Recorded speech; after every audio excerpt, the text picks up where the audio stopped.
to the Brookhill Life, Legacy, and Leadership Podcast. I'm David Pate. My official title is the Podcast Guy. I've been doing that this is the first episode. And I think they're going to catch on. Yes, it is. I can see people identifying you in town like, hey, that's the podcast guy. That's the podcast guy. And that's the one. That's what I'm hoping for. Okay.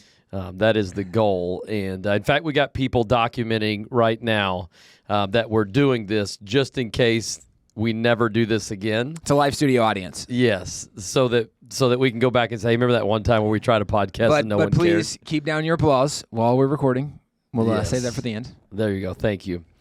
But we're documenting this just in case we never do this again, or we can say, remember when we started that. But Brookhill is in its 58th summer, and we just have so many alumni that are killing it in life. And many of them point back to their time at camp. And I really wanted to kind of highlight some of these people who are just out there just killing it and just talk to them, say, what's going on? And especially in the area of leadership. And this is our pilot podcast. This is the first one. We'll see if it continues after this. But, we just want to talk to these interesting people. I think we bombed already on the first one with our first guest. So when you're desperate, you take what you can get. That's right. Yeah, for the price, this is what we got. In this episode, we're talking with Tim Barton. That is who is with us here. And Tim Barton and I were in the same bunkhouse. We were in a cabin together as campers back in 1994. We were in the Appaloosa bunkhouse. I was an 8th grader. You were a 6th grader.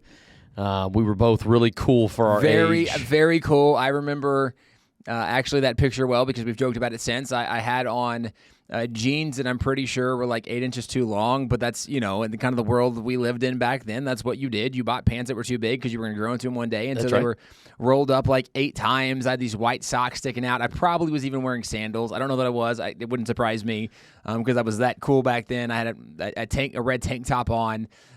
You, however, you had a different level of cool. Mine was like I just stepped out of the homeschool van cool, right? Like it was a homeschool vibe. You were cool before it was cool. Yes. That's what it was.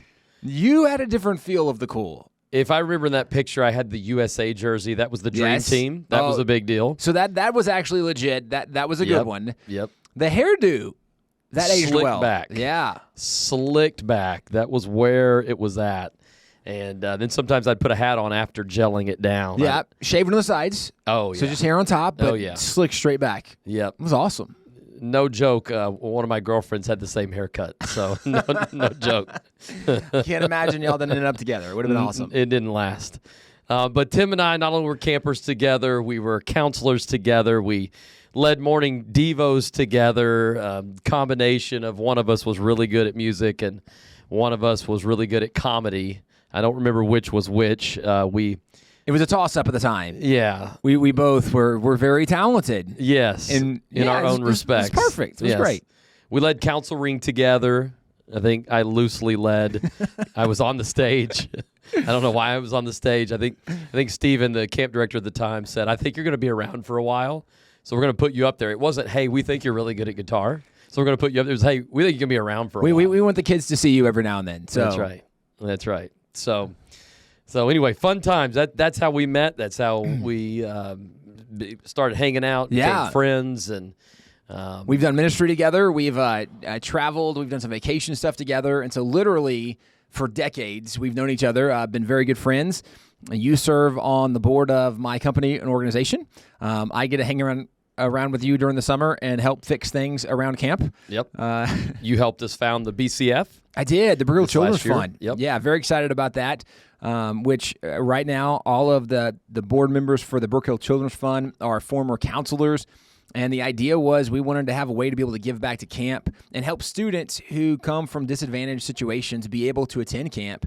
And all of us are so excited about it, knowing what camp meant to us, what camp did for us, which actually is part of the conversation we're going to have momentarily. So yeah, lots of things we've been able to do together over the years, and certainly fun to build this friendship. So Tim, tell our massive audience who you are, Tell me about your life. Are you married? Did you finally ever get married? After all these years. Yes, things like that. So the reality now of my situation is I am helping run a company called WallBuilders. I'm the president of the organization. My dad started it roughly 30-something years ago. We do a lot with American history, with public policy, with education. I am married. I have a 2.5-year-old. My wife is also nearly 8 months pregnant. We have another daughter on the way. So lots of estrogen, lots of girl around my house, which is kind of awesome.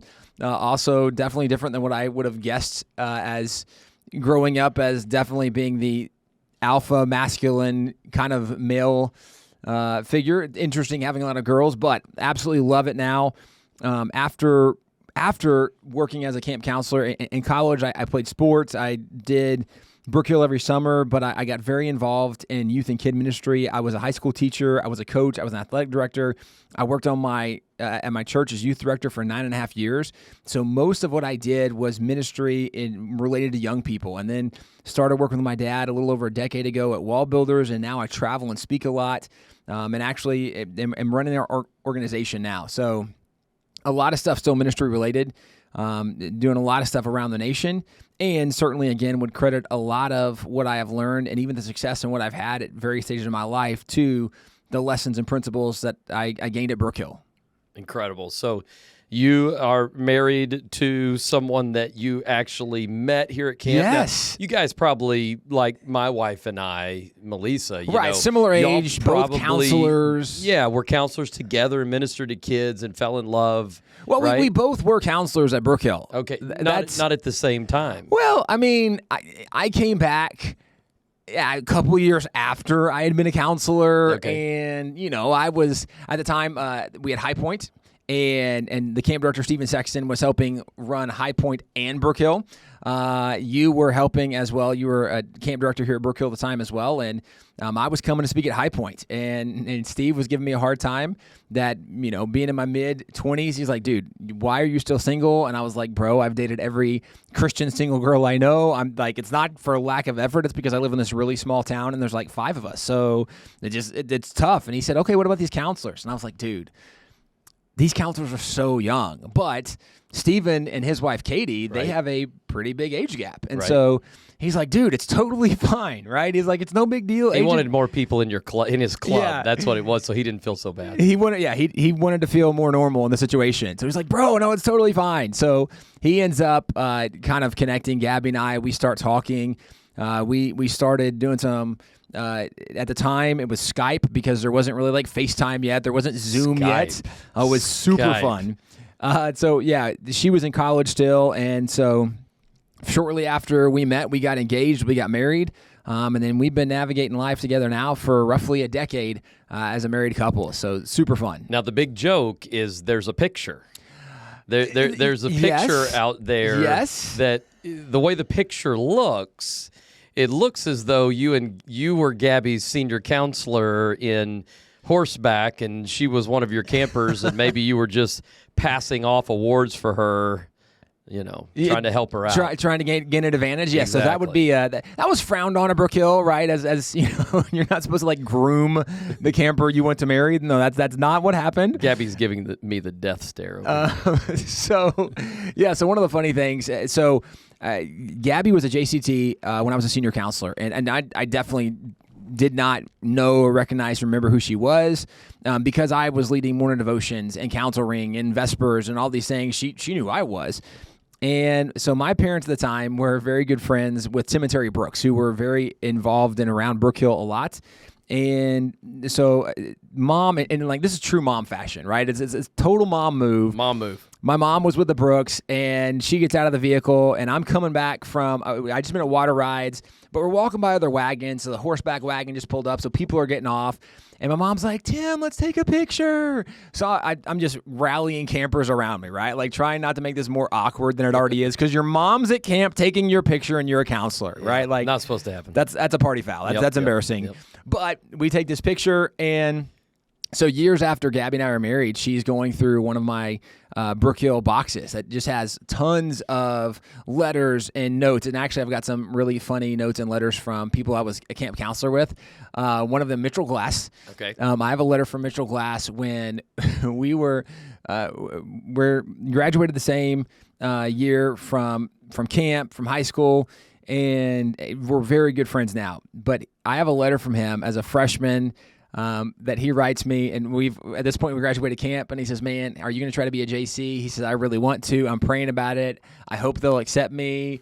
And so, dude, it's so funny. Mitchell actually wrote this. Correct. Like, he gave the effort, you think, to actually write this. And it's probably the only thing I have from Mitchell that he made that effort that's to impressive. write. You need to keep that. Hanging on to it. But so my wife's going through this, seeing all this kind of fun old stuff, and she finds this picture. She's like, "Oh my gosh, I'm in this picture." She goes, "You're in this picture," and I had no idea. And I was like, oh my goodness. So definitely found a picture of her as a camper, me as a senior counselor. And so, yes, definitely years after we'd been married, we found that pretty funny. Definitely not the encouraged Brookhill way to do things. No, but that just doesn't look good. that didn't look good. That doesn't pass the eye test. So, Brookhill, when I think of Brookhill, and I think when a lot of people think of Brookhill, they think of legacy. Mm-hmm. Something's been around 58 years. When you've got a grandparent that is dropping off their granddaughter or grandson and says, "I remember when I was a camper here, or I sent my kids here, now my grandkids are here." I mean, I don't know. I think it's one of the special things about Brookhill is the legacy of it. Well, and it's one of the things that every kid growing up, they want to be able to partake in the legacy of the red T-shirt, right? I mean, I remember as a camper looking up to some of these senior counselors, and right, even probably for a lot of campers, for me, watching people like Kevin Rawls and Steve Roberts on guitar and doing morning devotions, and then Simon Knighton with them, and they're doing the council ring band, and you're like, man, those guys are so cool. Like, you want to learn guitar because of them. There's things that you wanted to emulate because of who you saw, and one of the things that was the most special was the fact that they were all in red T-shirts. And so I want to be a counselor because some of my heroes, right, some of my greatest heroes in life were counselors. And so part of the legacy that even I think of looking back is the legacy of the red T-shirt that it inspired so many of us to strive to achieve that we thought, on some level, almost this unattainable height. Like, I want to be the Simon Knighton. I want to be the Kevin Ross, the Steve Roberts. And we could go down a list, and actually maybe we can in a few minutes, of some of these counselors that we remember.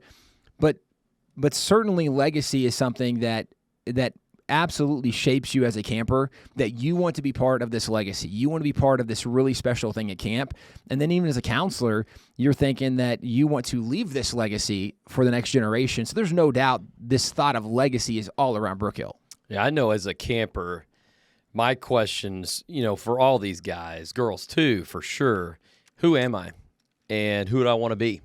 That's the question that I was definitely asking myself. And I'm thanking God, and obviously my mom, who was really big in sending me here, that I was sent here because I couldn't think of a better group of men, right, to say, "Hey, David, men are like this," and maybe men were, maybe they weren't, but I wanted to be like these men, right, if that makes sense. And it was such a special time hanging out, not only as a camper in the cabin. I think the cabin was my favorite. I loved my counselors walking around the bunkhouse. Mm-hmm. I remember Simon Knighton the most, and he would tell a Bible story, and the Bible came alive for the first time for me, at Brookhill. Yeah. And I didn't know the Bible could be cool. That's the thing. These Brookhill guys could make anything look cool, and the Bible was. I just didn't know it. And have the right people make it look cool. And that was some of my favorite. I think the Hill, for me, was a big time. That was the legacy in my mind, not only the stories, but even hanging out in the shower house, hanging out, walking around the Hill, late night talks with those guys as a counselor, talking with you guys, and just really trying. I think there's something about whether it's a group of girls on the hills talking about life, or for us, our experience, a group of guys saying, "Hey, what about this question?" and all of us trying to figure it out. Well, and especially in my mind, coming as a camper, for me, I grew up in a 15-passenger van. And I had met people all over the United States. As our family traveled, my dad would do a lot of speaking, and I got to meet some really special people. Now, you guys traveled in a van. I asked you this question earlier. You've been to all 50 states. Who knows how many times? Yes. When did you cross off number 50? How old were you? So I was 13 years old by the time we had made it to all 50 states. We started traveling when I was about 6 years old. And so I made it to all 50 states by the time I was 13. It took so long because of Alaska and Hawaii. Right. We had, at that point, we revisited Alaska and Hawaii, I think, when I was 16. And so then I'd been to all 50 states at least twice. And I mean, there were times as we would travel, we literally would drive from city to city to city to city across the nation.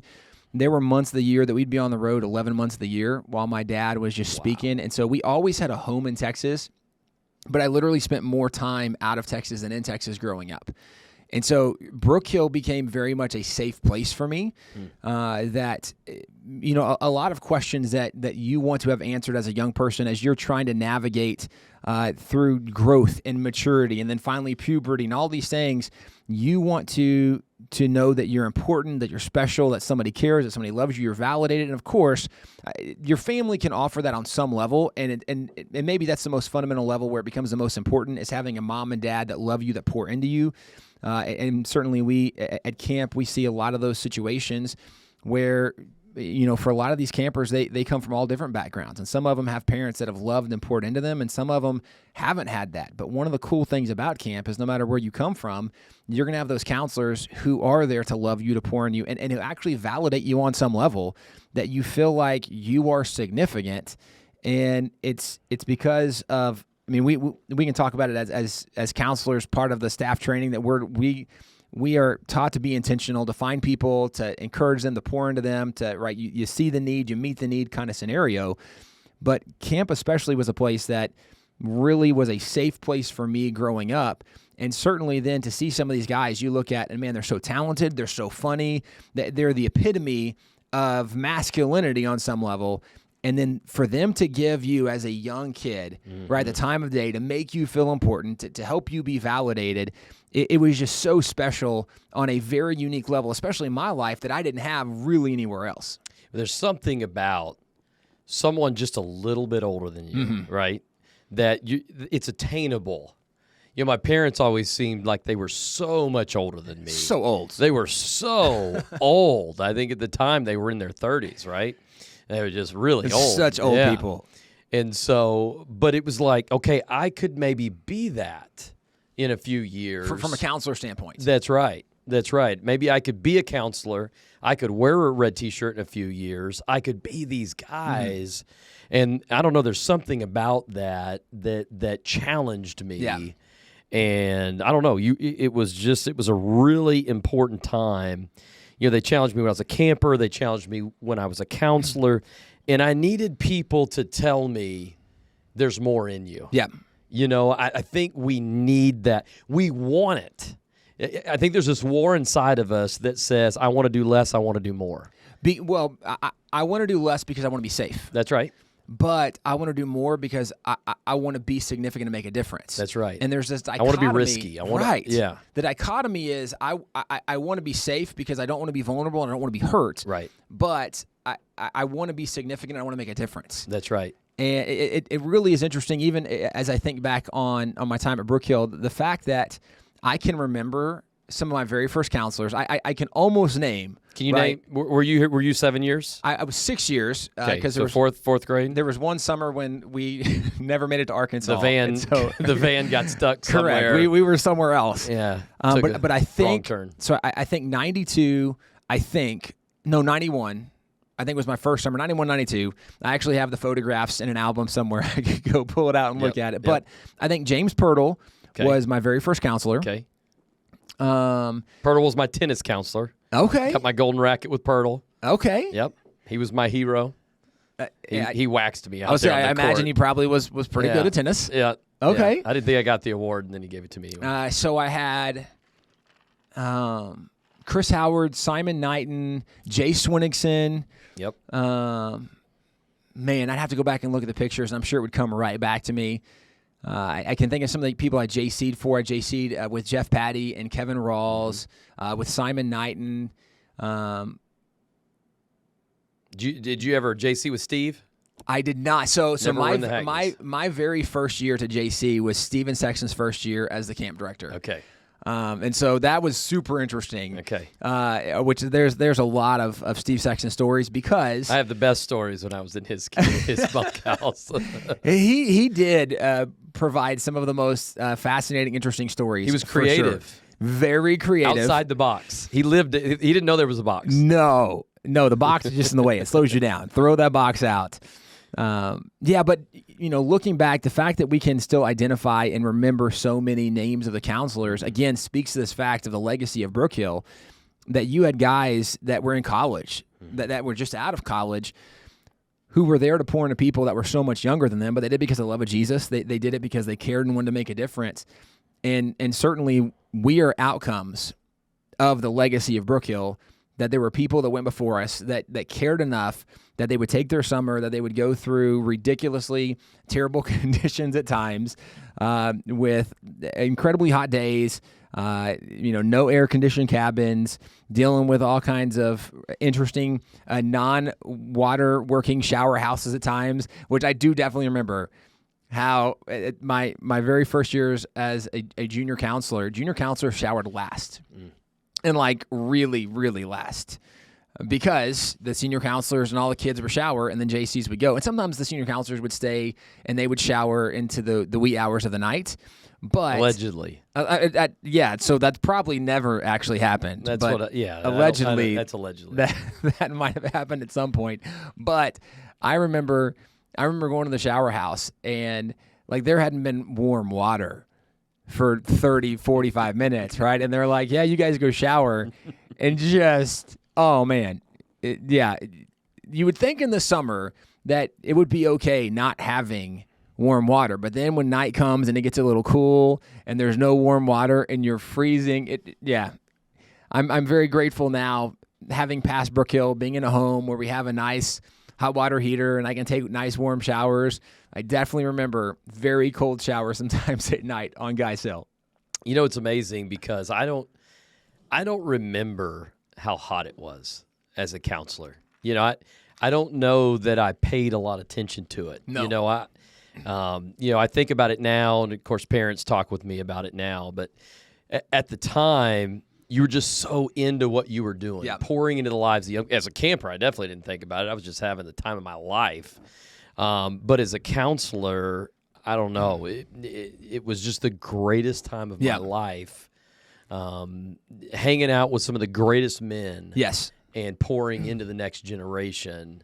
I don't know. I just absolutely love the legacy, just of all that did. And even thinking about the fact that you mentioned hanging out with some of the greatest men you've known in your life. I mean, it does remind me and make me think even an additional part of that legacy is some of my very best friends today are people that I was camp counselors with, are people that I met through Brookhill. And literally, I mean, I went to college and I've had an entire life way past Brookhill, way after college, and I've still never had friends like the ones that I was on all summer staff with for multiple years. And I was a senior counselor for 4 years. And so there were many people that I was a senior counselor with or all summer staff with for 4 years. And after 4 years in the trenches, when, as you mentioned, you don't think about the heat. And it's true, you don't. You're so busy thinking about how you can make your activity fun, thinking about what you're going to do at council ring or what you're going to do in cabin creativity or all these things that are going on. You're too occupied with what your role is and what your job is, and spend a time in prayer going, God, give me the spirit of funny, right? Help me be awesome. Let me do a good job entertaining these kids. You were too busy with that. But once you've been in the trenches for multiple years with people that can relate on a different level, when you're coming up to, for us, we used to have the 2-week session as camp number 4. And which we're bringing it back. I'm so excited that you guys are bringing first year back, 2-week session back. But I mean, just remembering making it to camp 4, and so we're 8 days in, 9 days in, 10 days in, and obviously as a senior counselor, you don't want to have a letdown. You want to be able to perform on an incredibly, exceptionally high level the whole time you're with these kids. And so you're doing everything you can to make it so fun. You've lost your voice, 2 days ago, but you're still going. And You've never been so physically, mentally, and emotionally exhausted. I played college sports. I was never as exhausted after a cross-country meet, after a basketball game, after a track meet. I was never, and in college, I was never as exhausted as I was after the 2-week session at Brookhill. And when you've done that in multiple years with some of these counselors, you bond on such a different level. And when it's other people that have committed their life to the Lord, committed their life to making a difference in other people's lives, they, just like for us, we took the lessons we learned about leadership and loving and serving people, and we went into the different areas where God's called us, and we've been able to be very successful on some levels using those tools we learned at Brookhill. Well, it's the same thing with our friends that we bonded and connected with. We've been able to see some of our friends go and do really special, exceptional things. But again, it goes back to, this is one of this really cool parts of the legacy of Brookhill. It just happens. I don't know. It's just maybe it has something to do with we were campers together. We have all this history together even before we met. And friends are just so important. And, I have a text thread on here called the B-Boys. And, usually it's a lot of ridiculousness, but, we got guys from Los Angeles, California, to near the Buffalo, New York area, to over in Virginia and in Northwest Arkansas. I mean, just all over the place. John is in a different state a lot. But having those guys that when you're going through something, you can get on there and say, hey, I need some prayer. Yeah. And I just think there's something, I know it was valuable back then, but I think we're rediscovering what it even is now in your 30s, in your 40s, to be able to communicate with people who are going through the same things that you are. I think as a kid, we always talk about how important your friends are. I think it never ends. Right. And I think it's so important. I love the quote, you are the top 5 people you hang around. Yes. And I think it's so true. But to be able to have people you can be honest with, yeah, and then they can be honest back, and it can be hurtful to be helpful. Sure. Right? The Bible verse, friends can be trusted. That's it. Yeah. That's it. And I think that's something that people can be missing today. Sure. And I'm so grateful that I think that's part of the built-in legacy. It is that Brookhill has, and it's amazing. It's amazing. So another thing I think is just massive is leadership, and a lot of people get after me, because I'm always saying it's all about leadership. You show me somewhere something successful, it's about the leadership. You show me somewhere it's leadership is everything. Always. Yep. Because I've just seen it so much. And I think that's another one of the things that so many of our alumni are talking about. I mean, you're a high-level leader, and a lot of people will point back. Blake Benz, you talk to Blake. Blake won like Teacher of the Year in Houston ISD, and he's won all his accolades. They would always ask him, where did you learn that from? Summer camp. Camp. What? Summer camp. But what are some of the things for you, Tim, that really stand out leadership-wise? Maybe you're using today, maybe, I don't know, just stuff that you picked up from that. So the notion, as we're talking about life, legacy, leadership, as someone who grew up around Brookhill, I was a camper for at least 6 years, and I'm saying at least 6 because I'm pretty sure one summer I was gone, but that's a little sketchy.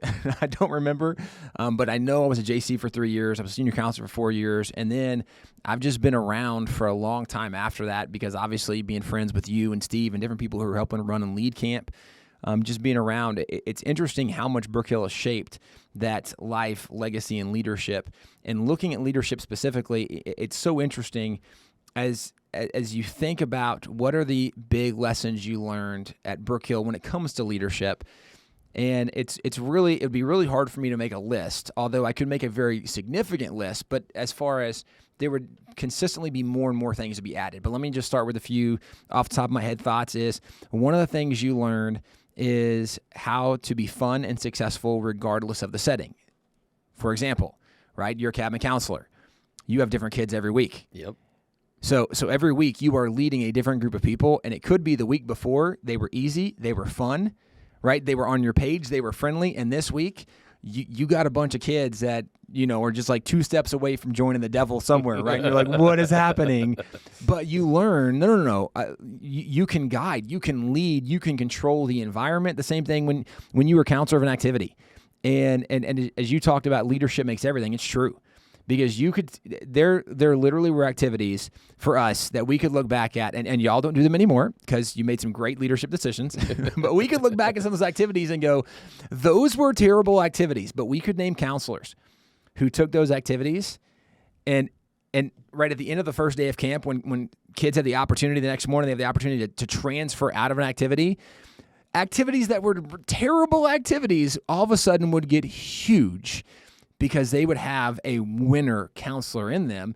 And one of the things you learned was if you were a fun leader, you could take what seemed like a terrible scenario and make it something that people wanted to be around you.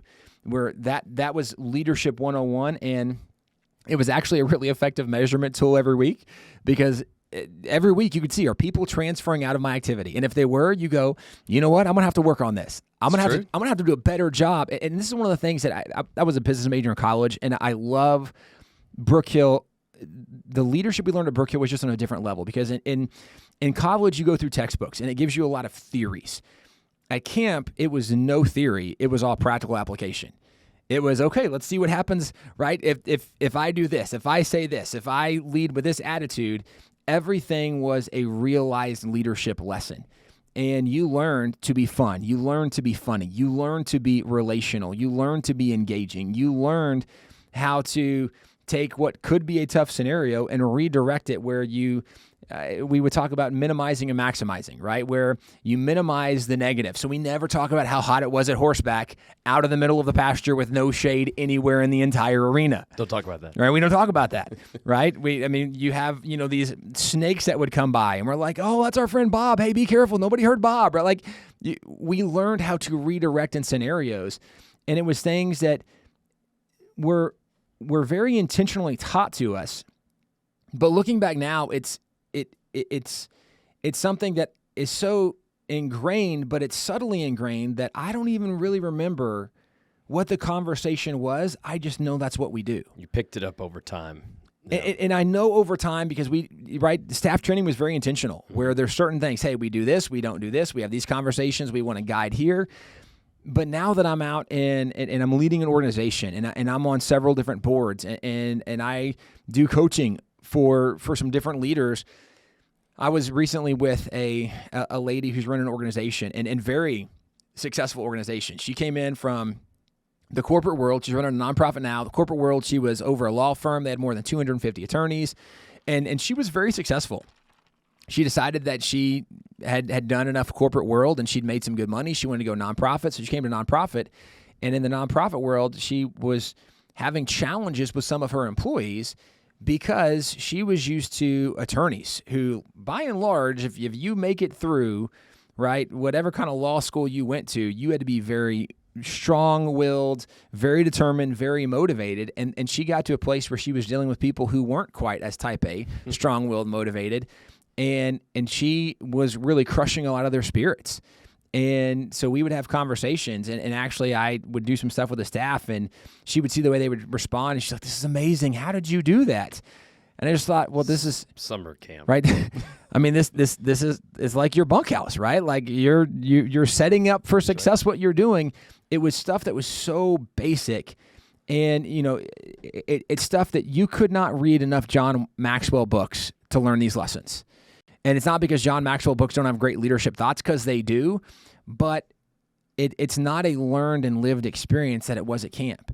At camp, not only did you get to live your experience, you got to watch other people and go, man, she's crushing it. He is doing amazing. What are they doing? I need to figure that out. What are they doing that I'm not doing? Right. Yeah. Oh, you learned as a leader, it's on you, not on the people you're leading. Mm-hmm. And so that bunkhouse was really good. This one's not. And, one of the things they ingrained in us was you're telling on yourself, right? Yes. Well, I just had a bad bunkhouse this last week. Okay, what you were saying was you were a bad leader this last week. There's no such thing as a bad bunkhouse, only bad counselors. That's it. And we heard that phrase many times. That's it. Because it's very true.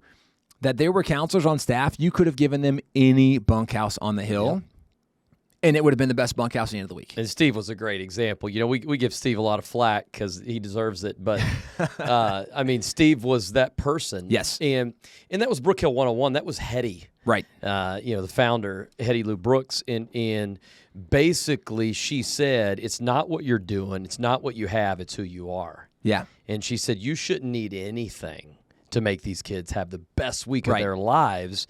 And, you know, that was such a challenge. The more she put that into us, okay, wherever I am is supposed to be the best spot. Correct. And so as a leader, you learn no matter what organization you're leading, right? Because that's what camp is. It's a bunch of mini organizations, right? It is. You're at archery, you're at It go-karts. is. Your activity, your bunkhouse. Your bunkhouse, council canteen, ring, council everything. ring. And if it's not any good, you were a bad leader in that moment. Right. And that's to me, that's what it taught us. And sometimes you won and sometimes you lost. But you learn how to be, you weren't a victim of those who were in your bunkhouse. You were a winner because you learned how to lead. And you know, even looking back on Brookhill so many years ago, when we didn't have very good equipment, right? When most of the horses were crippled, right? They were on their way to the glue factory. They were 52 years old. They started camp, and you know these were the original horses from horseback. Yes, they were. I think they were 10 when camp started. Now they were 60. It's so interesting looking back. You were put in a situation where you could not rely on the activity to be fun, because everything broke at every activity. That's right. I mean, almost legitimately, right? That's a part of the fun. You just swim the boat in. You're not supposed to ride the boat back in. You have to help swim it in. You know, it's so interesting that I do think there's some disadvantages when you're in a situation where things are so smooth, because you never have to learn how to navigate the problem solving that as a leader you're going to have to do. And obviously, as you progress and what you guys are doing in Brookhill, as you're trying to make things better and better and the situation better for the campers and for the counselors, you guys have done an amazing job of that. And obviously, there's always lessons to learn. There's always, we're going to focus on doing a good job of, right, kind of being a vessel, a funnel that God can flow through. And we're gonna see the need. We're gonna notice the kids who are there. We're gonna have conversations. We're gonna love on them. All the things that the fundamentals of Brookhill will never change, and that's wonderful about it. With that being said, I think you could argue that when all of the horses are really good, when right, water rides is really They're good. really young. They're 12 years old now instead of 50. Yeah. Right, when you have these great activities, it's just interesting looking back, and I'm saying that a little tongue-in-cheek because obviously they're still having to lead. It's just they're having a head start in leading because their stuff actually works. That's right. But it's one of the things I love so much about the time we had at camp, looking back, and I'm saying that now, not in the moment we were in, right? Because in the moment you're like, oh, great, this broke again. Awesome. All right, guys, well, we're going to do something different now, right? And you're having to redirect and you're having to try to stay positive in the midst of like this major frustrating moment. But as you navigated that as an 18, 19, 20, 21, 22-year-old, and then you entered, right, so to speak, the real world, you had a different level of maturity, of understanding, of leadership than anybody around you. And because of it, you knew how to motivate kids who didn't want to be there. You knew how to lead kids who didn't even want to go where you were going. You knew how to work with staff mates and teammates, because this was also part of leadership, is you're not just working with kids. Yeah, you had all these counselors with all these different personalities that are being thrown together, and for months and they magically work well together automatically. And magically, yes. You're having to navigate the friction of this in this incredibly close environment. And so when you enter a different job and all of a sudden you hear somebody saying, oh, it's so hard, right? You're just rolling your eyes like, guys, this isn't even complicated, right? This is basic. Let's be relational. Let's have a conversation. Let's problem solve. Things that is leadership 101 that unfortunately most people don't understand. But this is, to me, this goes back to, right, it's part of our life, but it's because it's a legacy of Brookhill. And so the leadership that we are living is so second nature. I don't think about being a leader in the things I'm doing. I just think what needs to be done, and that's what we do, because at Brookhill, that's what we learned. Yeah, I think adaptability I think is one of the. I think all leaders have to be adapt Yeah. to adapt to what's going on. Of course, this last year, that was the big thing that you have to do. But when everything was breaking, you had to learn to adapt. Right. Yeah, I can't tell how many times were you up speaking and people would give you this sign right here, which means stretch it out longer, keep talking, and you've got this group of kids. It meant the CD player broke and we were going to play some songs. So I remember one council ring that we were playing, and we just started council ring. It starts raining. But we had some, gymnastics, drama. They were going to do a skit something, so it was fun. So we're playing. Everybody back up behind the line. This was back when we were in the pavilion, right? And there was a line in the middle. The line. Everybody knows the line. Everybody backs up behind the line, and so we're playing this. And while drama, gymnastics, whoever it was doing the thing, Steve came over and he's like, "Hey, we're going to get the JCs out. Drying off these wagons. I need you to play, probably 3 songs. And we'll be good. So, 2 songs. So I'm thinking, 2 songs, and then we're going to play this little Light of Mine, and then we're all going. So we come back, and we're playing, and I'm talking about we've already started this little Light of Mine. Well, right? We're into it. The counselors have gone over on their side, and they're in their huddle. They're in their ring. The kids are getting ready, to dance, and they're so excited. And Steve comes down. He's like, guys, we're not ready. You got to play more songs. And so not only do we now have to play more songs, you have this really weird, how do I overcome this awkward transition of hey guys, we're just kidding. Y'all come on back. We're going to do some more, yes. Right?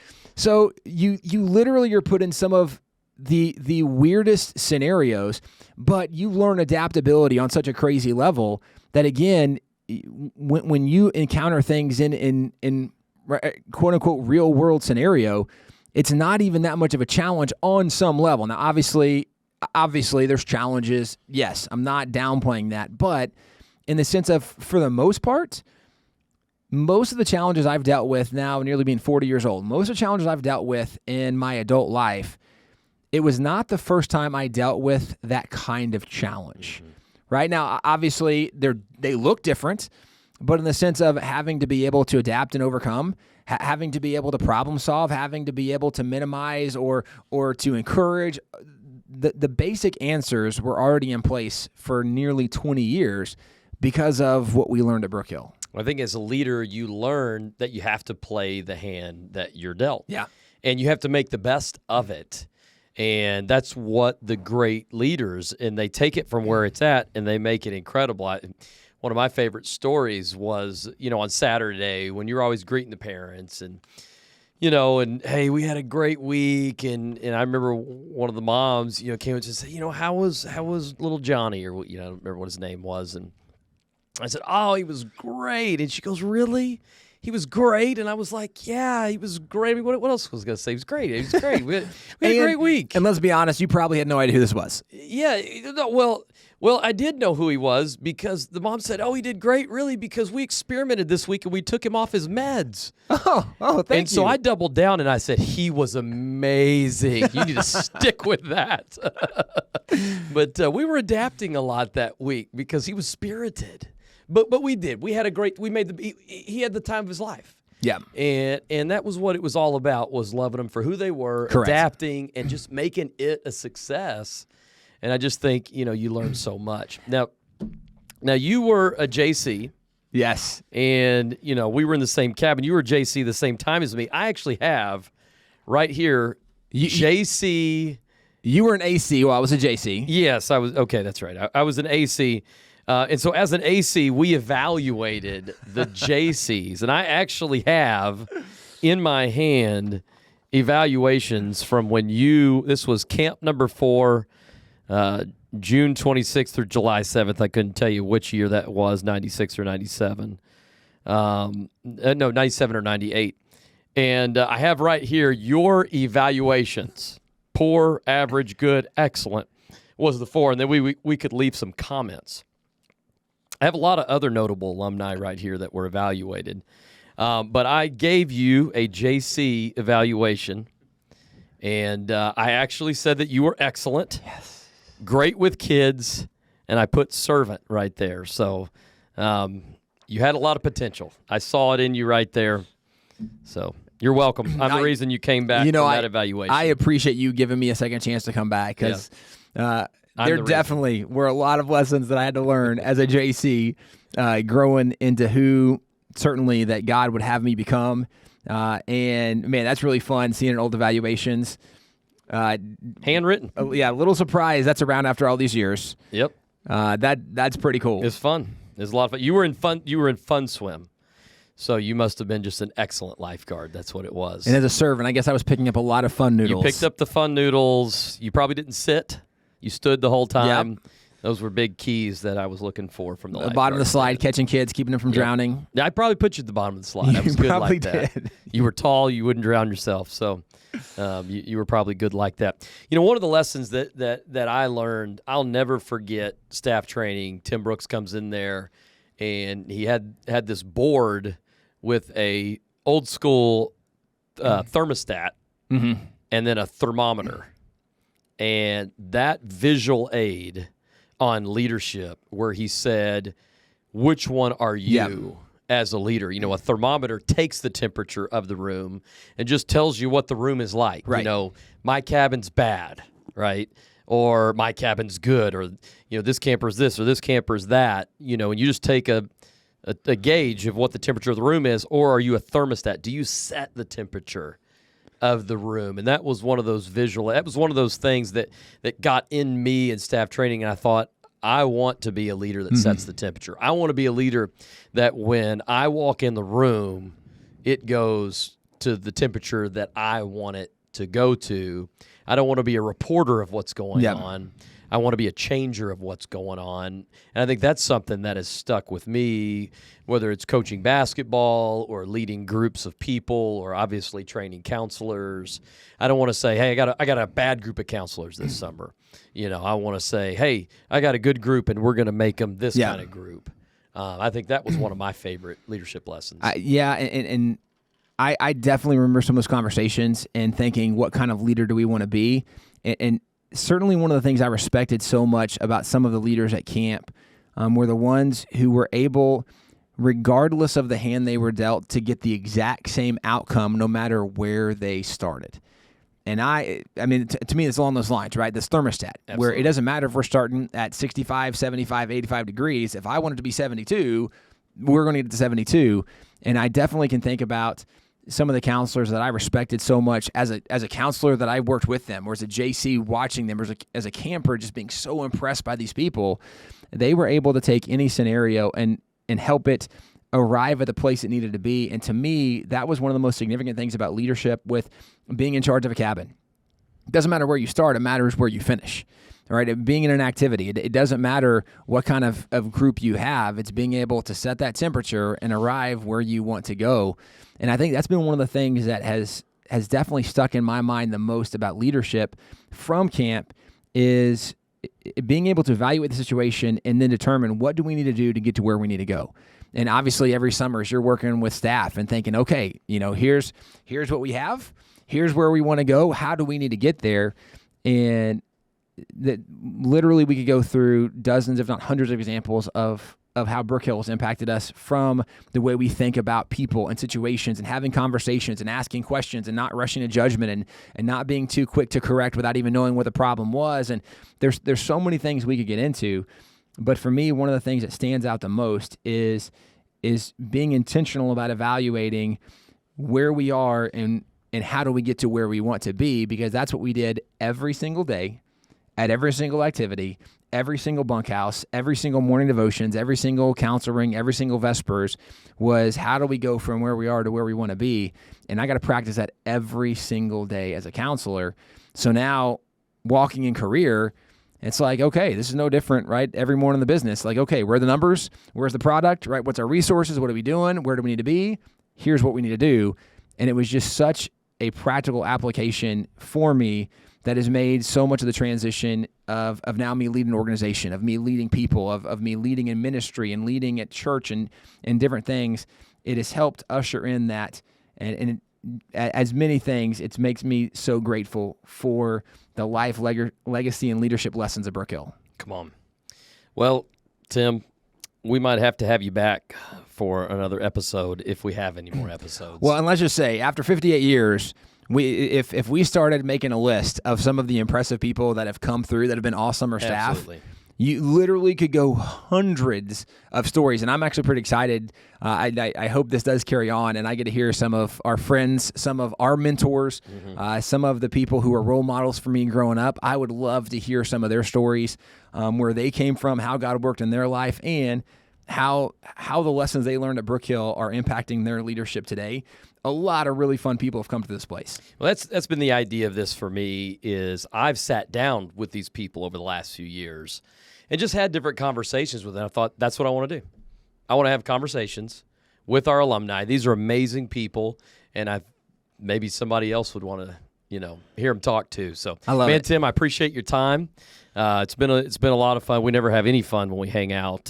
So this has actually been a lot of fun for the first time. Relief. So what a relief. Anyway, man, I appreciate you being buddy. here.